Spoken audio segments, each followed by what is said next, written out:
ফু দেন। বিশ্বনবী রাতের বেলায় বিছানায় যাওয়ার আগে সকাল সন্ধ্যা 3 কুল পরে হাতে ফু দিতেন, এরকম 2 হাতটা একসাথে করে এখানে ফু দিয়ে মাথা থেকে শুরু করে মেসেজ করতেন পা পর্যন্ত, দেহের যতটুকু জায়গা যায়।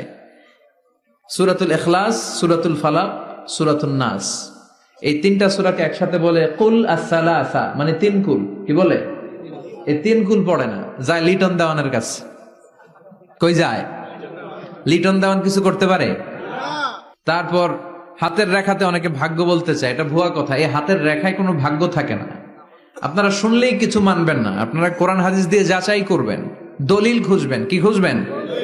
দলিল। 1.5 কাঠার একটা জায়গা কুমিল্লা শহরে কিনবে, এটার দলিলটা ঠিক আছে কিনা দেখার জন্য পাগল হয়ে যায়।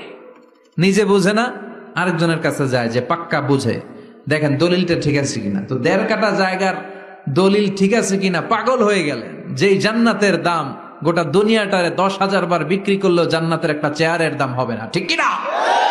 তো ওই জান্নাত আপনি পাবেন যেই আমল করে, ওই আমলের দলিল লাগবে না? কথা বলেন। তবে বিনয়ের সাথে, কারো কাছে যখন দলিল চাবেন বিনয়ের সাথে আগে বুঝে নিবেন কার সাথে কথা বলতেছেন। You have to know who you are talking with, you don't know who you are dealing with.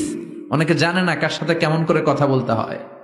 এজন্য আমি বলি যে জাননেওয়ালার উপরও জাননেওয়ালা আছে, তোমার অনেক পড়তে হবে, অনেক জানতে হবে, তাহলে তুমি সব বুঝবা, ঠিক কিনা?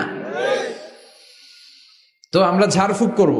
আবু সাইদ খুদরি বলল, এই সুমন্তর সু কালিকুত্তার ঘু, এটাতে কিছু হবে না। আমার কাছে এমন জিনিস আছে, এটা দিয়ে ফু দিলে ভালো করে দেয় কে? সবাই বলল, তাহলে আমাদের নেতাকে ভালো করো। আবু সাইদ খুদরি বলল, তাহলে আমার ছাগল দিতে হবে, 1 পাল ছাগল। ওরা রাজি হলো। সবাইকে সরিয়ে উনি বসে